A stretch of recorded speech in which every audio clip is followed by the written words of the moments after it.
I was on a 8-day silent retreat, my yearly retreat, and it was set up 2 years ago, right? 2 years in advance was this week, that it was on this week, and I had no idea that it would fall on a Cubs playoff run. But seminarian Josh, who's in the back now, I did the retreat up at Mundelein where he studies, and so he posted a W or an L on a Post-it note on the window each time, so I could see what was going on. You might be aware that we keep the book of intentions over there at the Holy Family Shrine. It's a binder, really, where people put their prayers in, petitions, and I go through that from time to time and read them so as to pray for those petitions, and we also pray for those petitions in the book of the Gospels at our Sunday Mass. But here are some of the things in that prayer or in the book of intentions, things that are weighing upon the hearts of people who sitting in the pews to your left and right now. Lord, please take care of my daughter's cancer reoccurrence. I pray for peace in my family. God, for my son to return to the church. For my dad's addiction, that he overcomes it. God, help me be strong for my family. Please, Lord, heal my broken heart. Please, Lord, help me to get through this difficult time. I need help. I notice there's some with children's handwriting. One says, Lord, please have my pet fish have a long, happy life. Or, Jesus, can you please save my brother from his fever? And I could go on and on and on and read to you prayer after prayer of people who have come to a very difficult place and are crying out to God in need. And the parable we have in our gospel today, we hear of this widow who finds herself in a very difficult spot. And what Jesus is doing here in giving us this parable is he's holding up this widow for us as a model for us. So our tendency to become weary, and then secondly, the pivotal choice in which we all face. So our tendency to become weary. So that we heard the parable, right? The widow comes, she keeps coming to the judge day after day, pleading for him to help, and what happens? Nothing. Rejection even. She gets shooed away. But eventually, because she keeps showing up, she keeps pleading, eventually the judge grants her request. And to make sure that we get the point of the parable, it's a little confusing parable, but to make sure we get the main point of it, Luke, before he gives us the parable that Jesus gave, he tells us explicitly what the parable is about. Jesus told the disciples this parable about the necessity for them to pray always without becoming weary, is what he says. And the Greek word that Luke uses for weary, it gets to pray without losing heart, being discouraged, to have that like inner exhaustion is what it points to. So why does God give the disciples and you and me a parable about the necessity to pray always without becoming weary? Because we have a tendency to become weary when we pray.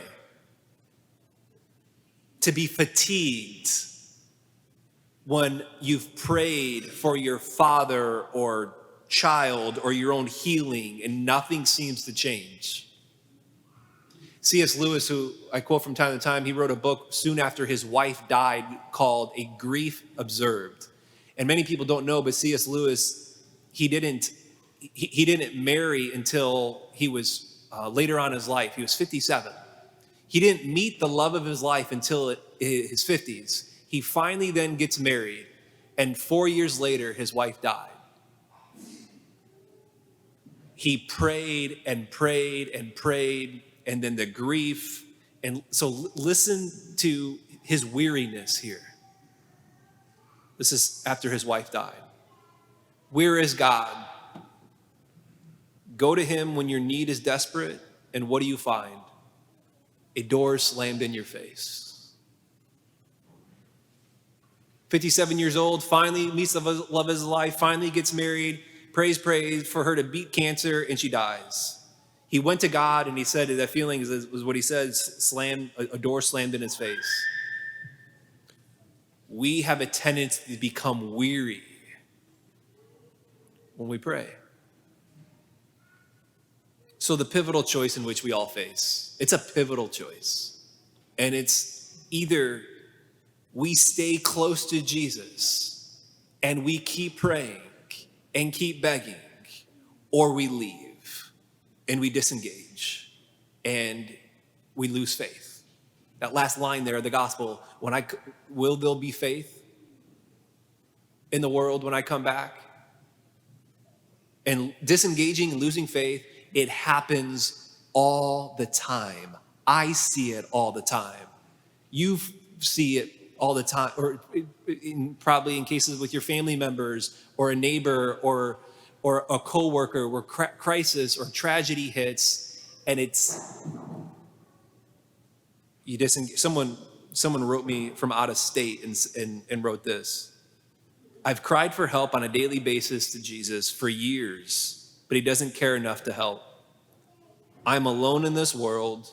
He doesn't care. I'm done with him. You can hear the pain, the exhaustion, the fatigue, the futility of it. I'm not going to ask God for help anymore. He doesn't listen anyways. He isn't good, and he doesn't care. And that's the temptation. Because when we're vulnerable, so the widow, especially back then, a widow is in need. She's in want. She needs help. She's vulnerable. When we're in these spots like the widow is, we can start thinking the wrong things about God. It's easy to think the wrong things about God, that he doesn't care, that he doesn't love. And that's exactly what the enemy wants. And it's the same move that he made. It's the first original move and probably the strongest move that he does. And the first one was in the garden with Adam and Eve. And God doesn't have your best interest in mind, is the lie. He doesn't really care. You can't trust him. That's the lie. Go ahead and eat it. You can't trust him. There's a 19th century preacher who kind of tees up this pivotal choice in which we all face. He tees it up for us when he says this. Have you come to a very difficult place? Are you in very sore trouble? Such trouble as you never knew before? Then wait upon the Lord. And if at first he does not answer you, and it seems as if the very gates of heaven are shut up against you, still continue to wait upon the Lord. Where else can you go if you turn away from him? Where else can you go? Every day that woman goes before the judge. Every day she's met with a closed door, and she could have very easily said, this is useless, walk away, but she didn't. She kept coming. And C.S. Lewis didn't walk away either, by the way. Looking back on it all, he later wrote, he says, I have gradually, after his wife died, after the pain and the continual pain, he eventually wrote, I have gradually been coming to feel that the door is no longer shut and bolted. In fact, the door was never shut on me or bolted on me in the first place. He came to see that God wasn't being cruel to him, but that God had been at work in his life for good in a way in which that he could never have imagined that God was doing. So who's really the model for us? Of course, it's Jesus in his own garden in Gethsemane while he's praying and crying, he says, Father, if possible, take this cup away from me. I don't want to undergo the passion. And that's the prayer of every suffering heart in that book of intentions. Lord, change this. Take this away, Lord. And yet Jesus finishes that prayer as he's dropping sweats of blood and says, not my will, but your will be done.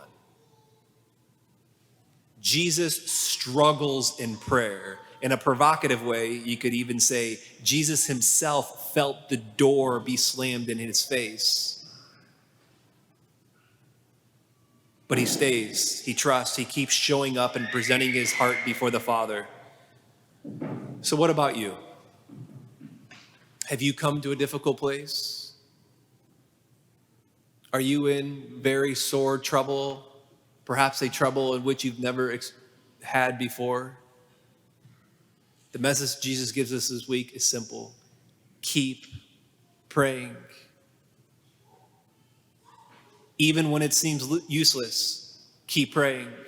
Even when you feel the door slammed in your face, keep praying. Even when you become weary, keep praying, and encourage your family and everyone around you to do the same. Because it's the pivotal choice. It's the pivotal choice in which we all face, to stay close to Jesus, to trust him, and to keep showing up.